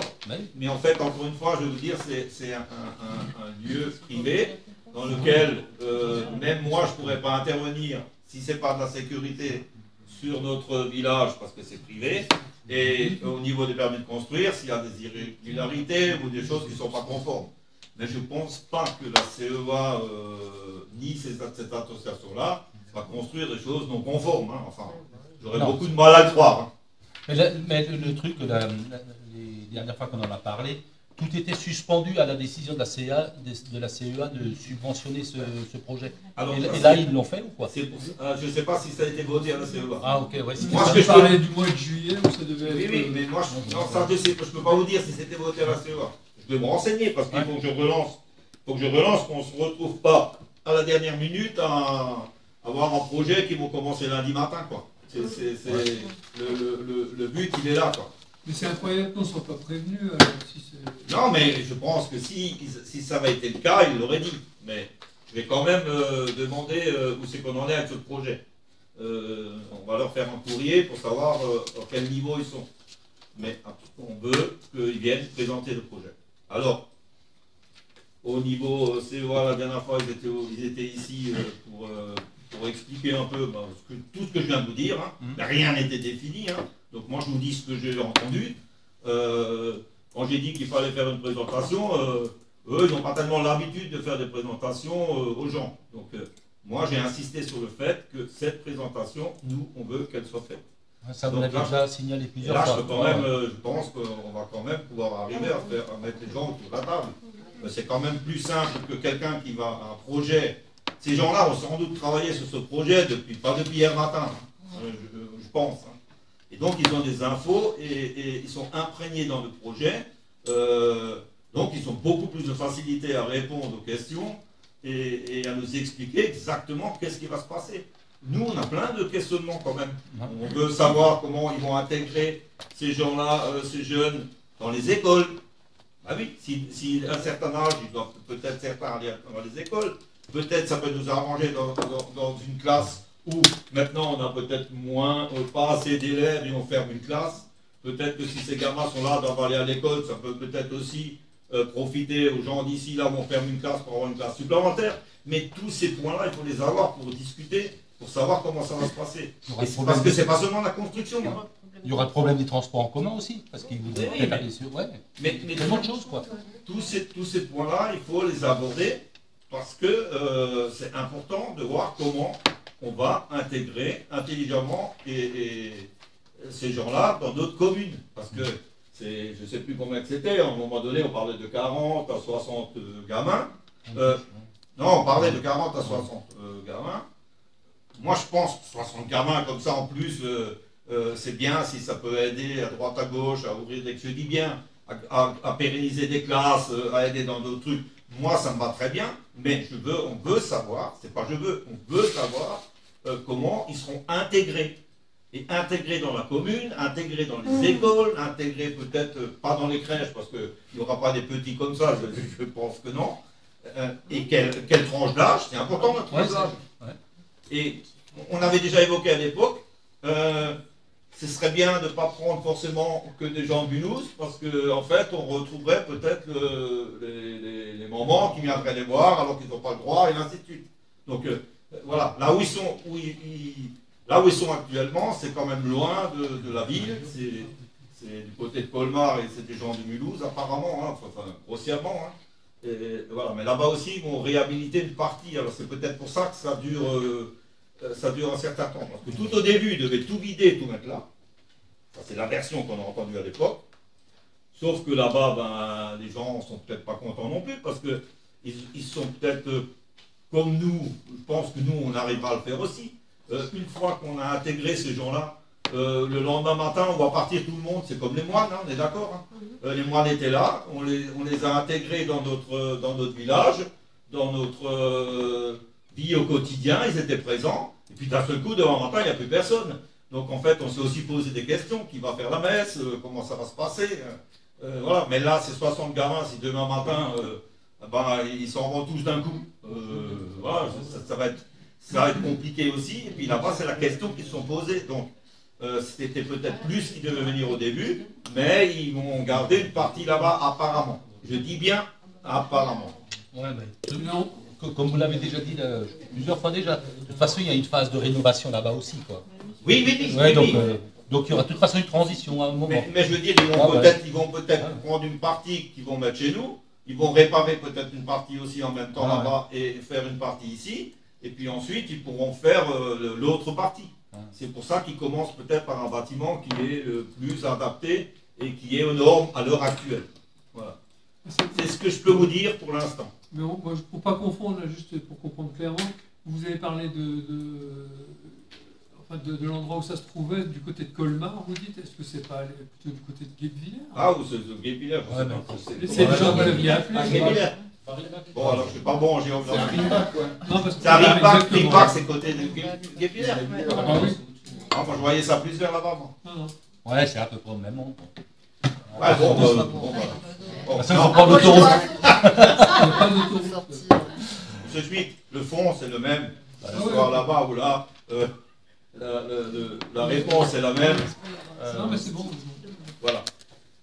Voilà ce que je peux vous dire sur ce projet. Non, je ne suis pas à répondre à autre chose, si vous voulez.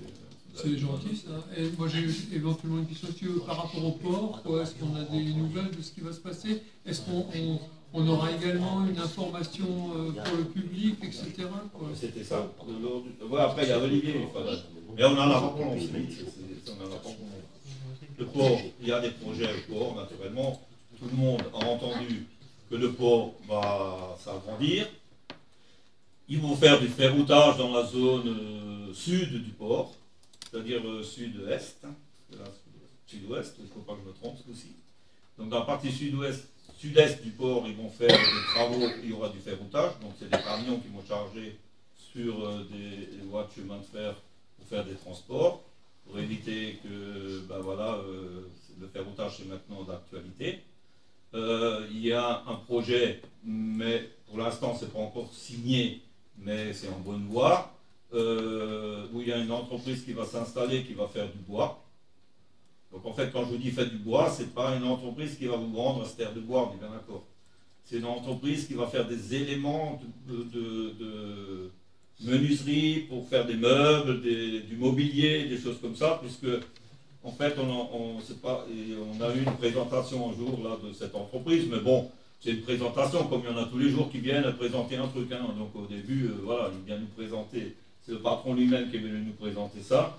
Ce projet, en fait, il dit que d'ici quelques années, il n'y aura plus de plastique, il n'y aura plus de mobilier en ferraille, et il y aura plus du bois, que ça va reprendre le dessus du bois.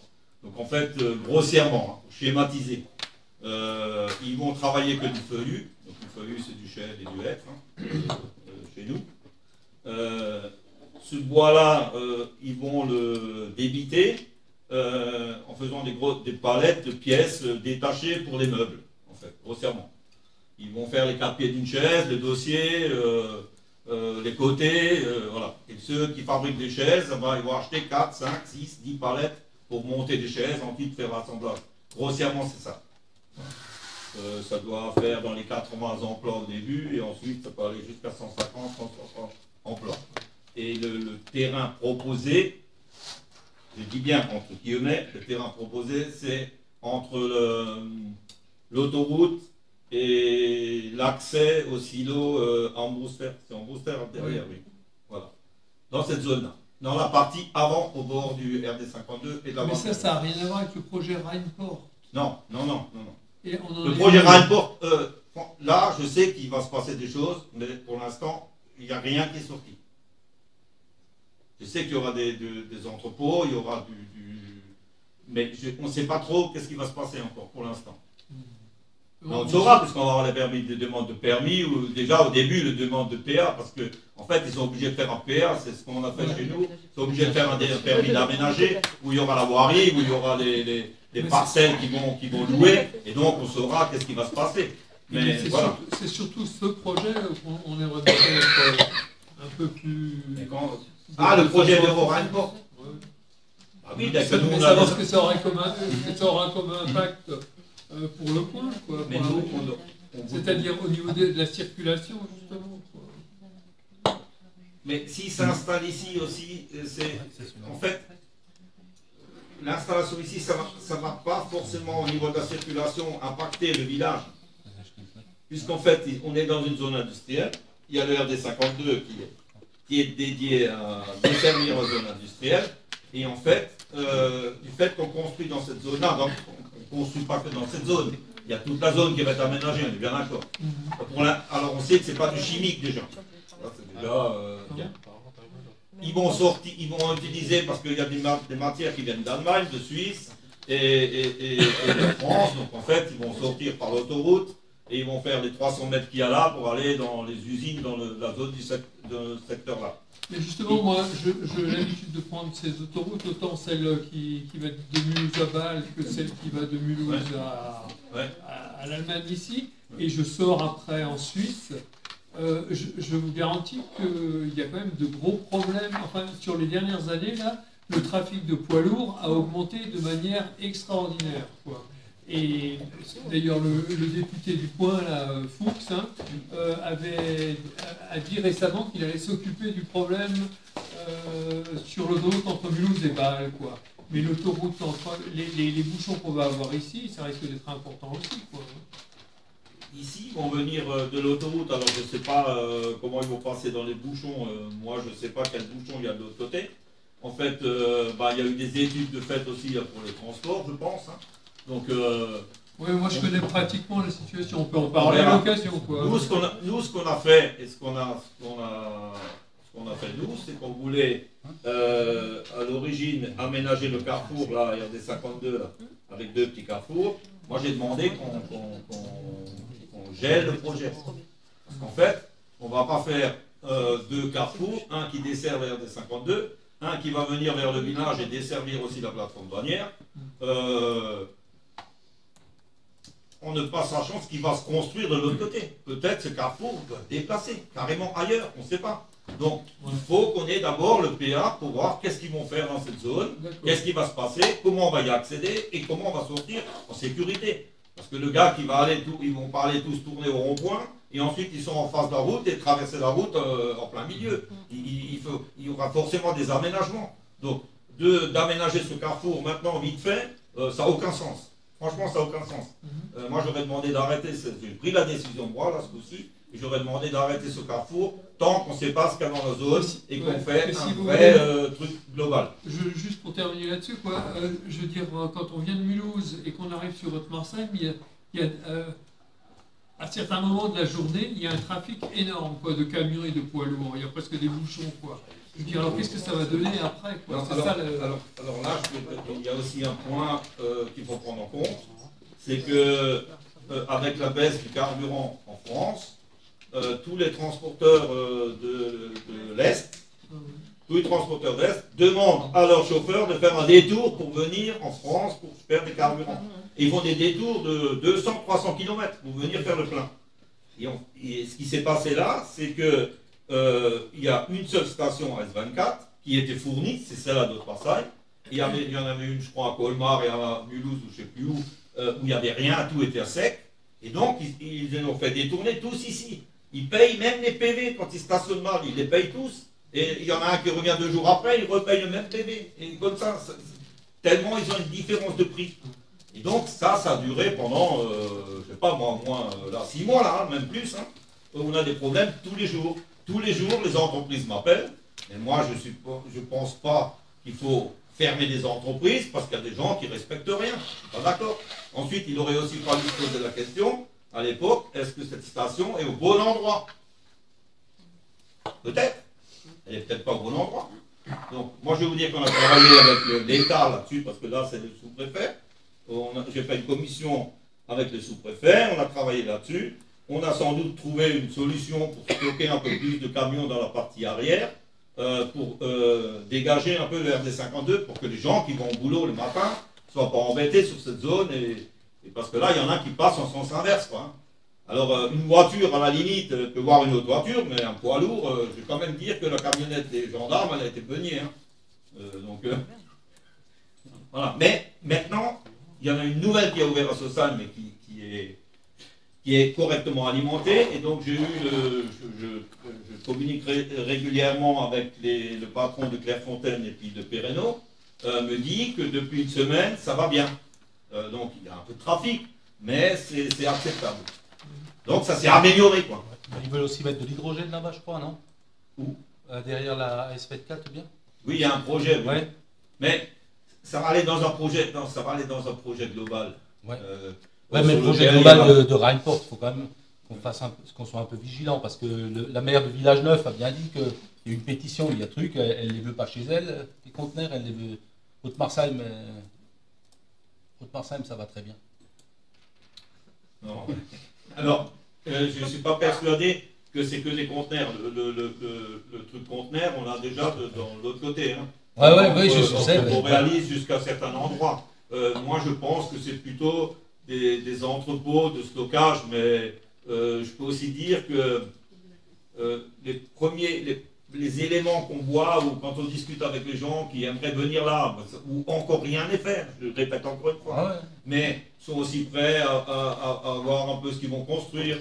Donc on est de toute façon limité par la hauteur avec notre PLU, là on est bien d'accord, mais on aimerait aussi que ça corresponde un peu à l'image qu'on veut donner à l'entrée de notre bassin.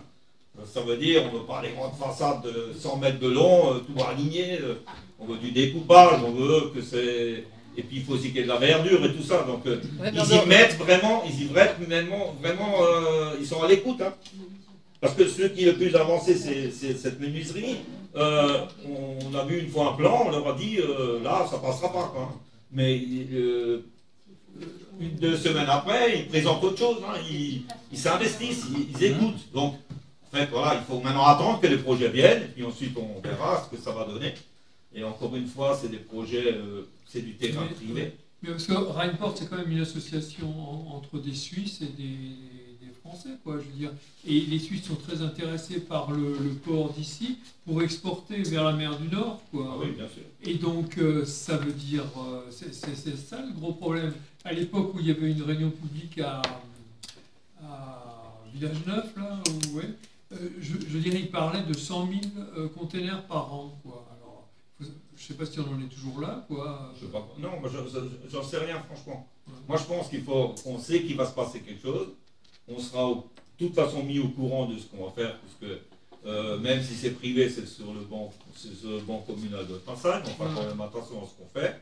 Mais laissons-les venir avec les projets et on va regarder à quoi ça correspond. Parce que de toute façon, je dis encore une fois, il y a permis d'aménager, ensuite il y a les permis de construire. Les questions que je pose, c'est simplement effectivement pour savoir ce qui peut se passer. Mais je veux dire, il n'y a rien de trop dangereux, quoi, par rapport à ce qu'on a déjà. Non, il n'y a pas d'usine chimique. Comment? Il n'y a pas de chimique dans cette zone. Voilà.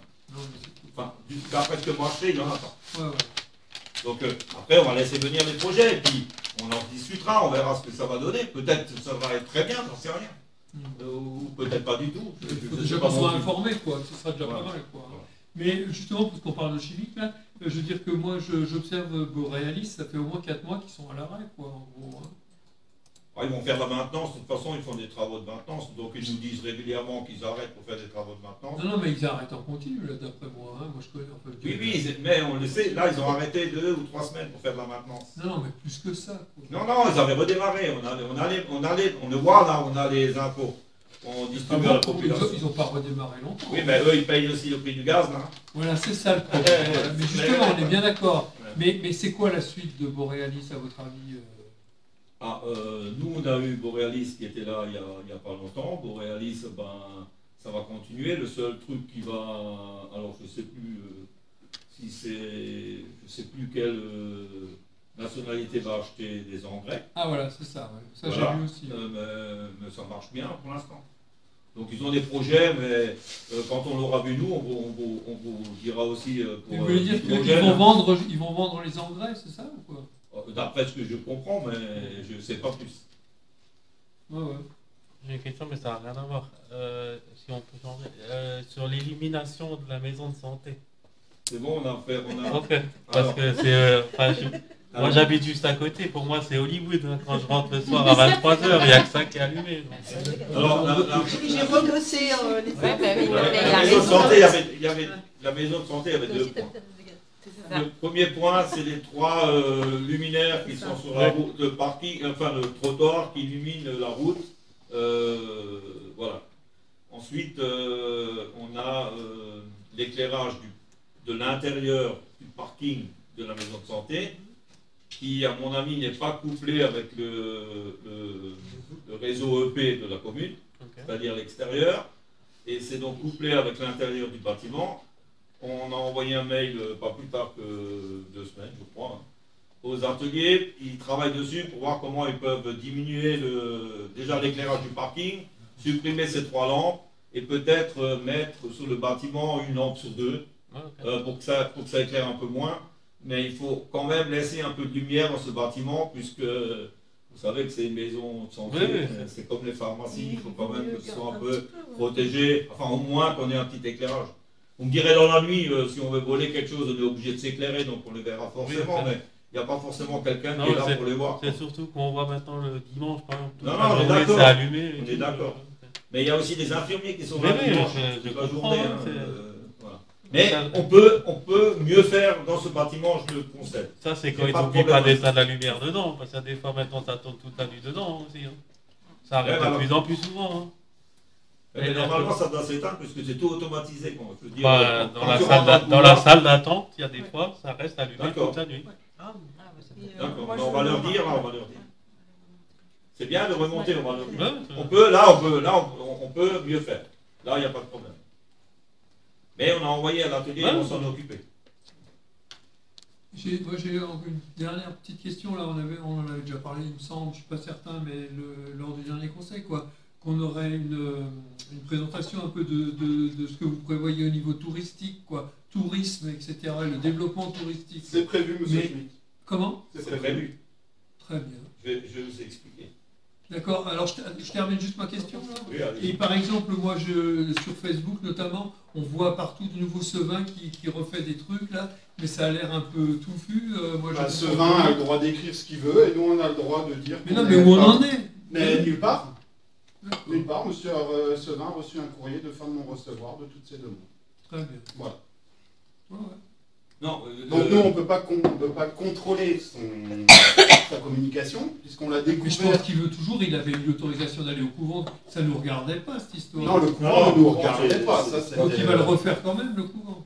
Je ne sais pas comment, puisqu'il n'a plus les mêmes interlocuteurs, donc c'est compliqué. Et après, encore une fois, sa communication, on la découvre en même temps que tout le monde sur Facebook, notamment quand il parle d'Otmarsheim, où il va de nouveau faire des expositions et autres, et il a eu un courrier de fin de non-recevoir. Donc il y aura rien.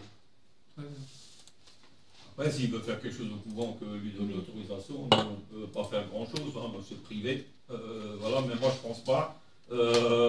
S'ils vont commencer à faire des études et des choses comme ça, qu'ils vont laisser faire circuler des gens maintenant qu'il n'y a plus personne, donc ça va être compliqué. Ok. Voilà. D'autres questions? Non, vous vouliez partir sur le tourisme aussi, non? Non, alors je voulais vous expliquer. Ah oui. Est-ce que les DIA, vous avez des questions? C'est de toute façon toutes des maisons qui ont été vendues sur terrain propre, donc la commune n'a pas préempté à rien, ça me paraît logique. Voilà. Et maintenant, c'est Olivier qui va vous présenter justement déjà des trucs de secours. On ne pourra pas présenter tout à chaque conseil municipal, mais elle vous présentera des blocs à chaque fois, et comme ça, vous aurez toutes les informations. Voilà. Donc, depuis ce désignation de correspondant incendie secours, je me suis associé à Madame Stéphanie Médère, qui nous a d'ailleurs fait un beau PowerPoint que je la remercie pour vous présenter.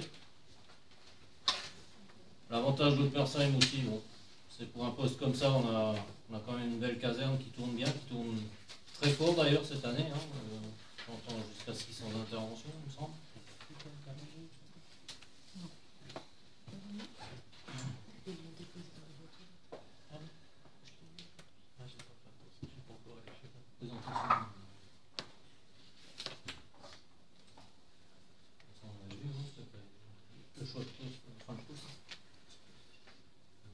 Donc, présentation, mission correspondant à incendie secours, gestion des plans communaux et intercommunaux de sauvegarde PCS CRIS qui sont à revoir chaque année. Donc effectivement pour 2023 on va les remettre à jour.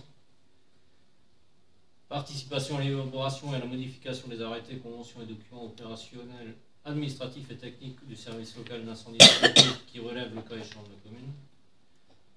Concourir à la mise en œuvre des actions relatives à l'information et à la sensibilisation des habitants de la commune aux risques majeurs et mesures de sauvegarde, notamment d'ICRIM qu'on va reprendre également, on va remettre à jour. Les mises en œuvre par la commune de ses obligations de planification d'information préventive, la définition et la gestion de la défense extérieure contre l'incendie de la commune. Informer donc à chaque CM les membres des actions.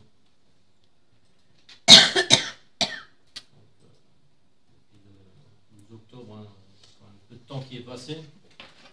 Donc, outre le référent, prise de contact avec la MD2A pour la réalisation du PIS, donc on a les premiers retours. Participation à l'exercice attentat du collège, c'était juste avant les vacances d'octobre, et une évacuation spontanée de la mairie également.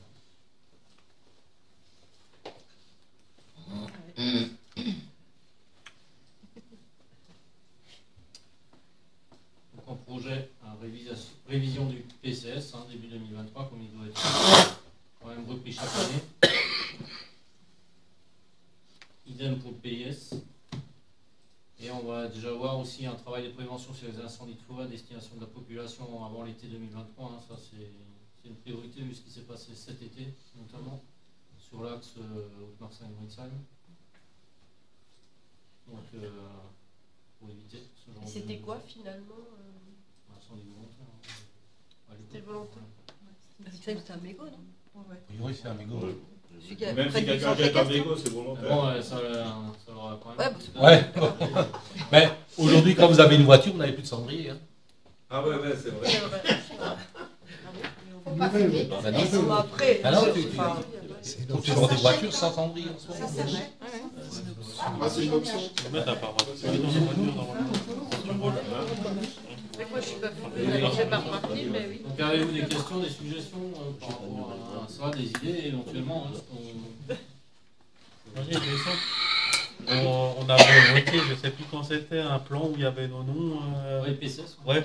Du coup, ça, mais ça c'est à revoir chaque année, à mettre à jour chaque année. On serait informé sur ce qu'on doit faire, le cas échéant. Oui, tout à fait. Il y a déjà quelque chose de prévu en 2023. Dans l'idéal, un jour, ça serait de faire un exercice de grandeur nature, intégrant toutes les forces d'intervention, pompiers, les forces de l'ordre, la réserve communale, les élus, les personnes qui sont citées dans le PCS. Mais c'est pas... C'est pas tout de suite.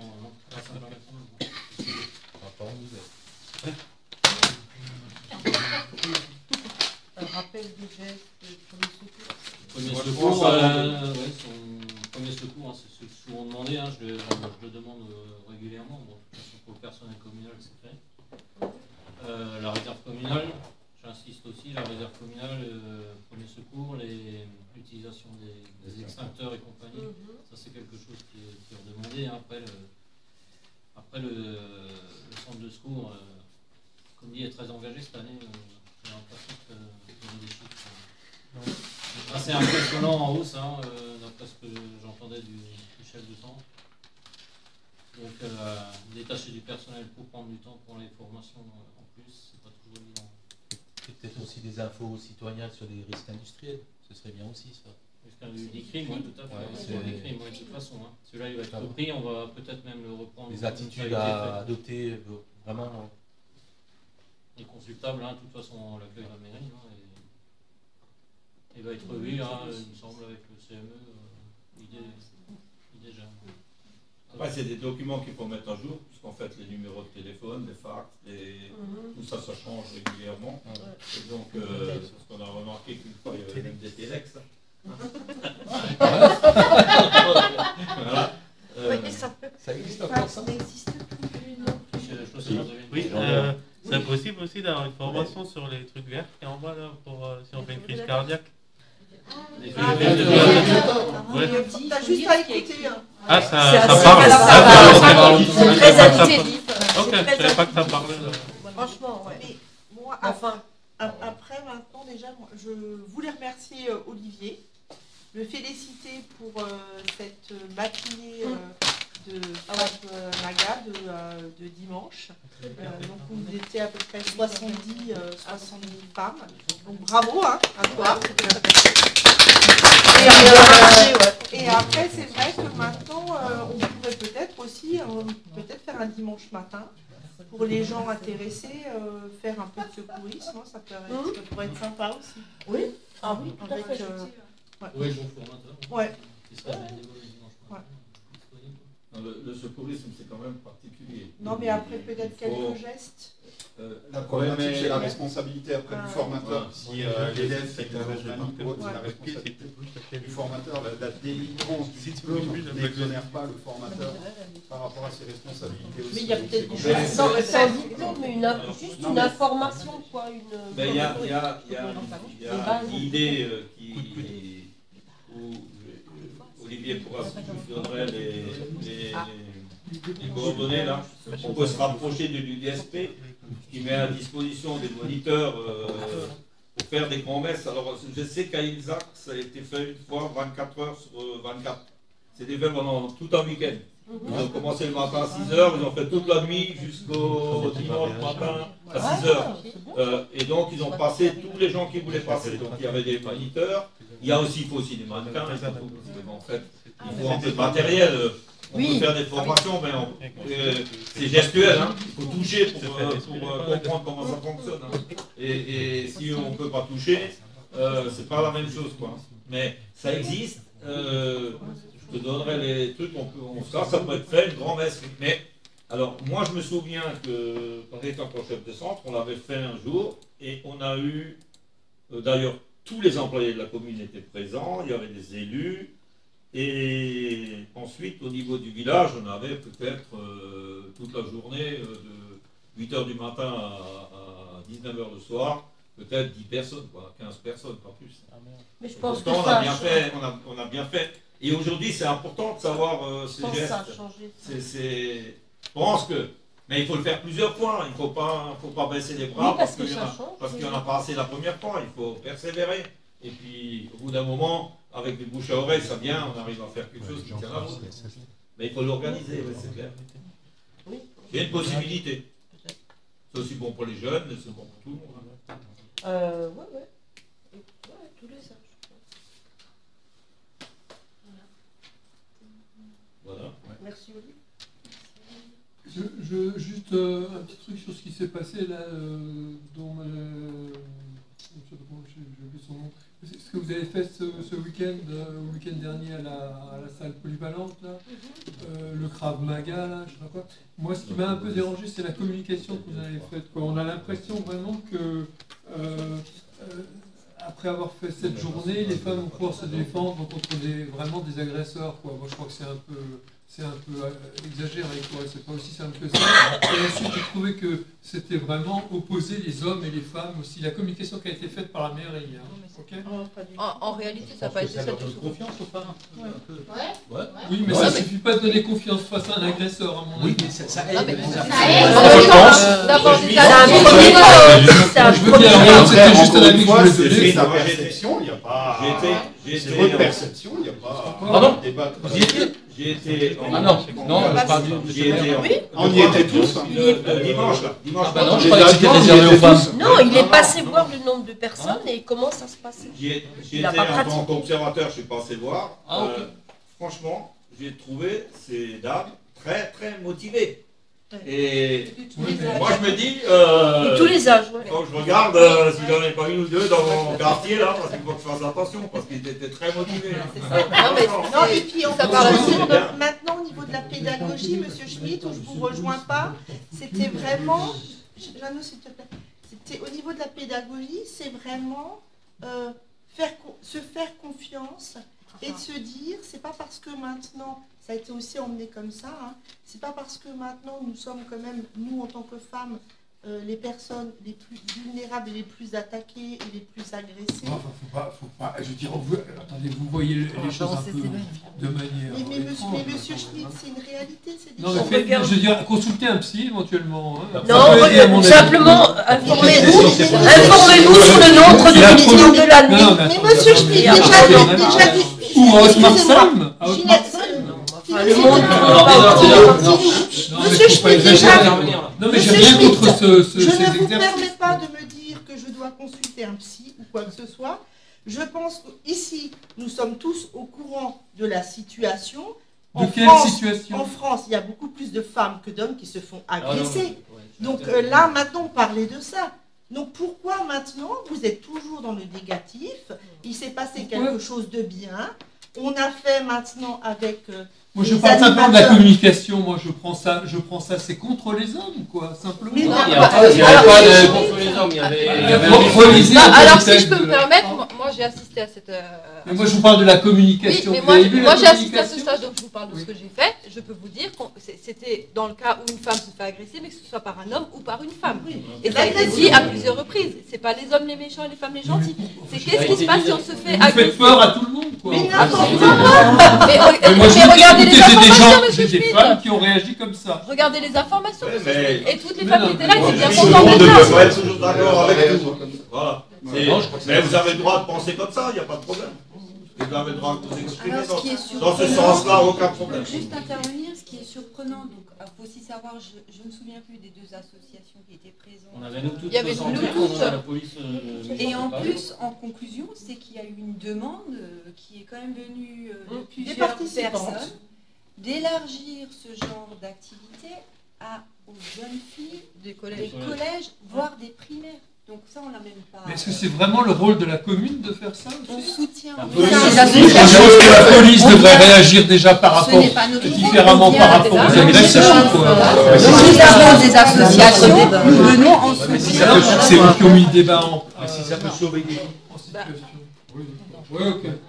Oui, ça fait partie de la société d'aujourd'hui, il faut savoir réagir. Bien sûr, ce ne sera peut-être pas la solution unique. La solution unique n'existe pas. On écoutait les participantes, bien évidemment, si on peut éviter ce genre de situation, on évitera. Mais ça fait partie de notre société. On vit dans un autre monde, quoi. Non, on a été très surpris. Vous avez été agressé dans votre vie déjà? Mais verbalement peut-être. Ah bah moi aussi alors. Mais vous le faites régulièrement. Je vais vous dire, monsieur Schmitt, moi personnellement ça m'est arrivé. Personnellement ça m'est arrivé. Et je peux vous garantir, si je n'avais pas à l'époque pratiqué pendant plusieurs années le self-défense et le judo, j'aurais peut-être pas eu la réaction que j'ai eue. Je me serais peut-être écroulée. Donc, mais le nombre d'inscriptions prouve qu'il y a un intérêt. Non mais très bien. Au lieu de changer globalement, de travailler, ce soit par un homme, changer par globalement les relations et tout. Et même un homme, je ne pas. Mais ça n'empêche pas. Ça n'empêche pas. Mais ça n'empêche pas. Oui, là c'est pas dans c'est ouvert à tout le monde. L'association, elle accueille autant les hommes mais que on les était femmes. surpris par Oui, les inscriptions. il y avait aussi la journée des violences contre les femmes, c'était la période aussi. c'est Oui, ça mais est-ce que aussi c'est qui a à la fait que... commune d'organiser ça, quoi? Mais c'est pas nous qui Mais l'avons c'est pas organisé. C'est l'association. Nous, on a donné l'occasion.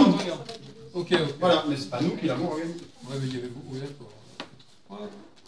Très bien. Bah, bien sûr qu'on soutient. un truc comme ça. Ok, non, mais vous avez le droit de soutenir, il n'y a pas de problème. Comment? Non, l'association Nous Toutes nous a rejoint pour et évidemment l'initiative du club de Krav Maga. Et les policiers municipaux. Et les policiers municipaux également. Ok. Donc, il y a une question. Je lève la séance. Et au niveau du tourisme et tout, on sera un peu plus informé alors, bientôt. oui, je vous ai expliqué tout à l'heure, vous n'avez peut-être pas bien entendu. Oui. Donc, on va faire au moins 2 présentations par CM. Oui. Je dirais 3 présentations par CM. À la fin du CM, il y a des responsables des commissions qui vous diront où c'est qu'ils sont, pour aussi poser des questions. Et on va l'organiser pour qu'on ne fasse pas tout en même temps, quoi, parce que sinon ça va être vraiment compliqué, quoi. Donc moi je vous propose de faire ça à partir de janvier. On va dans chaque CM faire 2 ou 3 commissions. On va voir le temps que ça prend. On va vous proposer quelque chose. Et à chaque CM, on vous donnera les infos, vous pourrez poser des questions sur les commissions. Et on commencera par le tourisme. Génial. Il y a un CM en décembre. Alors oui, il y a un CM en décembre. On est obligé de faire un CM en décembre qui ne devrait pas durer longtemps. On doit avoir 1 ou 2 points. On n'avait pas de réponse pour ce CM-là. Donc on devait attendre des réponses. C'était impossible de le passer à ce CM. Mais on est obligé de passer avant fin de l'année. C'est simplement, je crois que le plus gros, c'est voter qu'à partir de 2023, l'assainissement, c'est plus nous. Hein. Ça, on le sait déjà depuis longtemps. Hein. Mais il faut voter pour, à partir de 2023, l'assainissement, c'est M2A, le CIVO. Et puis, il faut clôturer le budget assainissement. Voilà, il faut dire que le budget assainissement est clôturé qu'à partir de 2023, c'est plus nous, c'est la M2A. Enfin, ce sera le CIVO à travers la M2A. On a déjà une date. Grossièrement, c'est ça. On a déjà une date par hasard? Le 15 décembre. On a même regardé qu'il n'y ait pas de match pour les footeurs. Donc, pas qu'il y ait d'excuses de Coupe du Monde. Ça va me retomber dessus. Il y en aura de toute manière. Il y en aura de toute manière. Donc, on a regardé qu'il n'y ait pas de match. À quelle heure alors? On peut faire à 18h30, comme maintenant, si ça va à tout le monde. Ce qui aurait été bien, c'était 19h, parce qu'on distribue les bracelets, mais sinon, c'est pour le personnel, c'est pas pour. On va faire 18h30, on se débrouillera pour le reste. Et ensuite, on fera un petit pot, là. Ah oui. Ensuite, on fera un petit pot, parce que c'est la dernière de l'année, on fera un petit pot, on va voir un coup ensemble. Voilà. Ce que je peux vous proposer. Avec plaisir. Voilà. Très bien. Merci. Je vous souhaite une bonne soirée. Merci. Merci, pareil.